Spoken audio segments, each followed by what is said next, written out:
aplauso pa mami y papi, porque en verdad rompieron.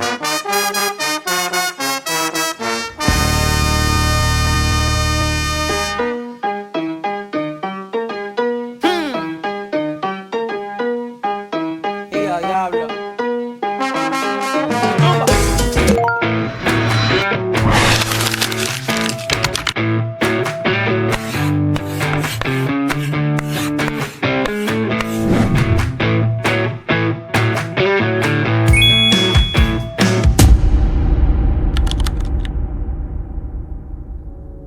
So, dito na kami ngayon sa Mimo Hotel sa Party Princesa. And punta kami sa room namin. She's 406. Isang 406.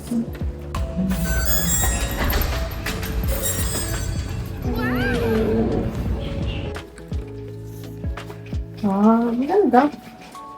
Very nice. Ito siya, guys.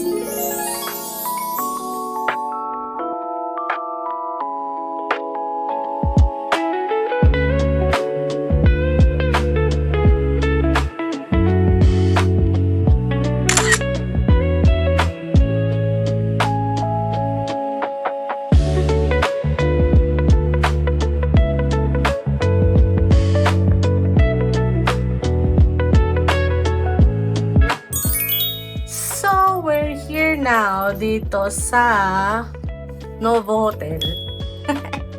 Okay siya, di ba? Much better. Hotel talaga siya. And alam niyo ba guys, nakita ko yung rate nila dito. No, much affordable, no. Parang yung for 2 person, meron silang 1,600. Ba? So, ang ganda niya guys. Napaka-spacious. Ayun no. May kama dyan, may side table, meron ding table dito. Eto, may upuan, may TV, at higit sa lahat, malinis din yung CR. Pero pumasok kasi sa CR yung asawa ko ngayon. Pero nakita ko na rin yan sa video. So, ayan siya guys. Hindi pa namin sure kung hanggang ilang araw kami dito na magsastay. Pero, yeah, let's see. Di ba? Abangan natin kung saan kami pupunta mamaya. Okay, bye!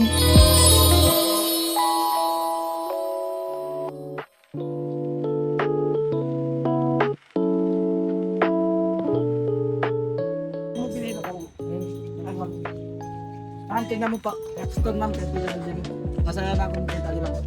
Kaya kaya po, makabili na rin kami. Mayroon din ako prescription, hindi ko papatid. Salamat po. Hindi na naman sir. Masaan sir, maluto po. Kung bakit ma'am sir? Limited rice na yan ma'am sir. Hindi ko makaya maraming yan. Oo nga. Ano sumakot siya naman. Paano may aligisos namin ma'am, kabano ni mga masarap po. Saan? Sipod na rin kami doon sa ano. Kasi Ngayon sir, ibang seafood yan sir. Baka matry niyo sir, aligisos sa seafood. Bakit namin sir, magustuhan niyo po.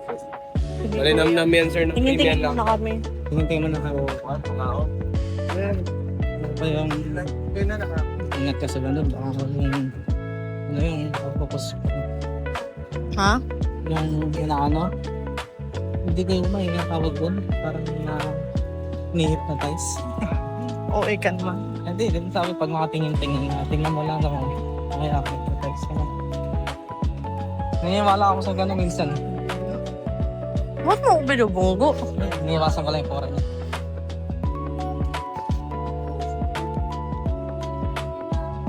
Ano ba yung cellphone kong sa games na ano? Tawagan mo to yun.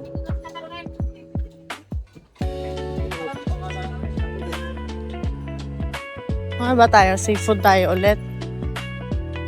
Seafood pero ano?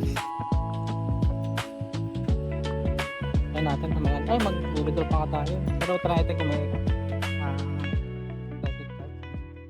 Tomorrow. Hi guys, ngayon ang tour namin ay sa Honda Bay. Meron na kami kahit tatlong island na pupuntahan today. I forgot yung exact na tatlong islands na yun. But yeah, later sasabihin ko sa inyo kung ano yung mga island na pupuntahan. Ayan, dito kami sa bay. Order nila na yung masama kami sasakay ng boat. Punta sa mga island. So, let's go. See the beauty of Honda Bay. So, pupunta kami ngayon sa boat kung saan kami sasakay para sa island hopping today. Ayun ata sila. So, pag-init na naman. Another bilad na naman ang mga tao. Sabi nila, dapat daw inuna daw namin to kasi yung L dito. Kasi daw, makakas language or hindi. Try natin. Maganda pa din, di ba? Maganda pa rin yan, for sure. Let's see. Doon yung nakasama natin. Tama ba? Nakalagay. Guys.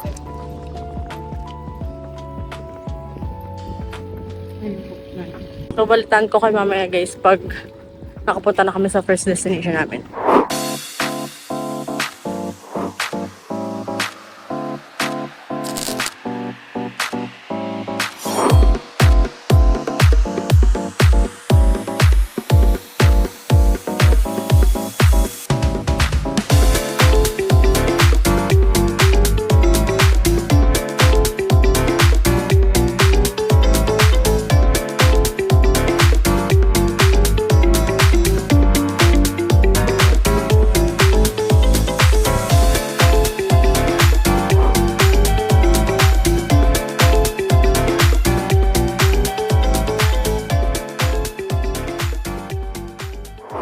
Ito nga pala guys, yung pang-batteries. Ayan, pwede kayong mag-snorkeling. So guys, mamaya mag-snorkeling tayo. Nantay ko na yung asawa ko kasi walang maiwan sa gamit namin. So na yun siya. Ayan siya guys, so. Yun siya. May brown na. Itong may yellow. Daming isda, sobra, grabe. Hindi lang namin na-videohan. Wala kaming GoPro, pero yeah. Daming isda. So, ayun po siya. Magpapakain ng isda. Snorkeling. Snorkeling. Maraming isda kayo magpapakain. Kasama to. Hindi kita dito. Pero maganda sa daming isda.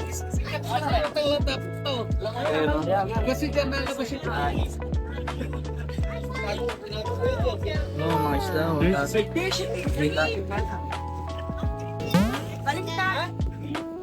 Eh, sagad mo karating.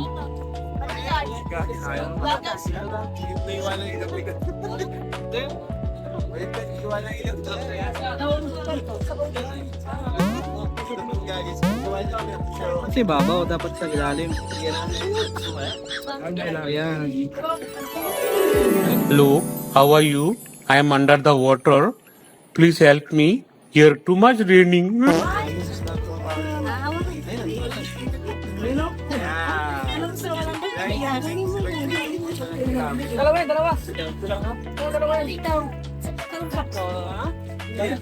tao. Pinakot kami ngayon sa Luli Island, our second destination guys. Ayan guys, swimming. Tapos dito kami mag-lunch. Ito guys, Luli Island. Kita nyo ba?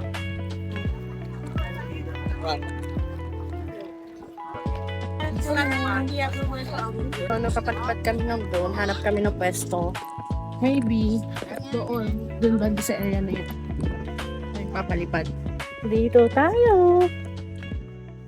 3, 2, 1.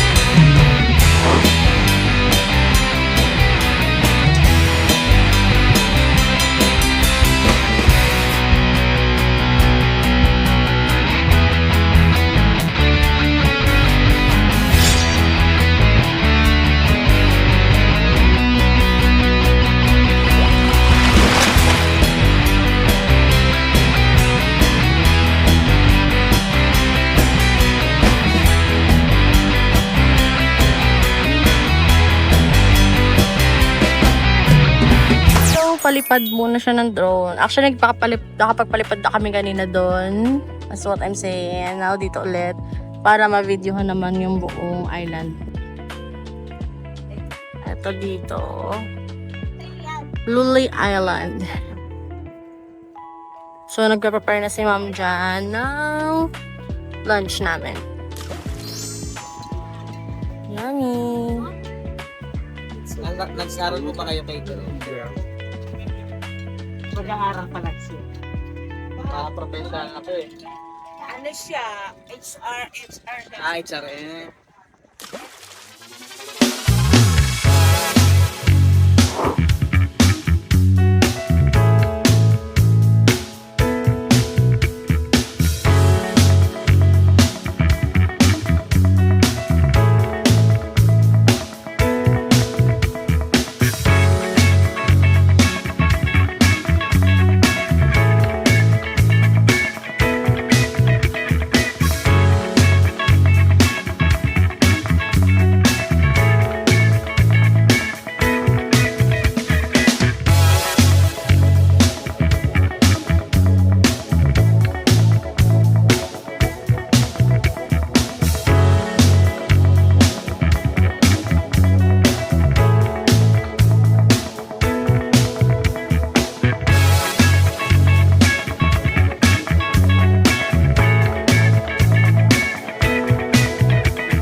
So, dito pala kami ngayon sa Novo Hotel pa. After namin island hopping ng Honda Bay kasi check out na namin kanina after noon. So, magpupuntahan din kami nakakilala dito sa Puerto Princesa. I think mga 30 minutes yung biyahe namin. So, nag-refresh muna kami ng sarili. And, mamimili siguro ng mga pampasalubong. And then after that, tsaka kami babiyahe papunta dun sa kanila. Hindi ko naman videohan guys kasi medyo hassle at marami kaming bitbit. Ayan yung aming mga luggage. Bag namin may mga bitbit kami so I think di ko na siya mag-bilihan. But ito yung asawa ko ngayon. Yan. Kasi may natira na tinapay. Tapos nagkape siya. Kain ta. Napakape pa. Kala mo hindi mainit sa labas ah. Hindi na kami naka-check-in. Nakikape pa. Nakaligo na, nakikape pa. Ang galing talaga. Anyways, yan siya guys. Pahinga lang kami sagad, palamig lang ako ng onte. Kasi katapos lang namin mag-ayos. Then after that, sumuriwan muna namin luggage namin sa may lounge. Then, we'll buy some pasalubong. And yan, pupunta kami sa Tanburos. Ayan. Then bukas pupunta kami ng Sabah. Punta namin si Father. So, abangan na lang natin. Hi guys! Punta kami ngayon sa Sabang Church. May church na natin sa Sabang. Going kay Father sa Takilan namin din. Nagpunta rin natin. Grabe, 1 hour talaga na biyahe namin dito na walang traffic. Alam niyo ba kung ilang kilometers doon? 60 plus kilometers guys, grabe! Shout out kay Father David! Grabe, nalit grabe, wait yung daanan natin kahit natin. Grabe, kahit mainit! Oo, laban! See you later!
Bye-bye! Ingat kayo! Hi guys! Good morning everyone! At the moment, it's already 4:06 a.m. in the morning. Actually, wala kaming balak sana matulog but dahil syempre nakapag-check-in naman kami kahit paano at least nag 2 hours kami ng tulog. Alternate kami asawa ko nauna siya. Then after niya magtulog ng 2 hours at least, ako naman yung sumunod. The reason why hindi kami nagsabay na tulog kasi baka magpasarap ang tulog at maiwan ang eroplano. Kaya naman, ganun na. So, ayun. Kasi ang aming flight is around 7 a.m. So, we need to go to the airport around 5, I think. Malapit na lang naman din kasi kami. Actually, walking distance. But syempre, kailangan pa rin namin sumakay ng trike. Mga, I think, 3 minutes, mga ganun. Pero, pwede naman din siya kasi lang since may dala kaming mga luggage. Ayan. So, kailangan namin syempre na sumakay pa rin ng trike. Pero if wala, yan, tamang lakad lang. So, ayun na nga. Let's see, sana hindi na ma-delay yung aming flight. Kasi dapat 6 yun, 6 a.m. something, ganyan. But, na-delay siya. Kaya, naging 7:10. Mga ganun. Sana hindi na siya ma-delay. And, wag tuloy-tuloy na yung ating flight. So, see you around.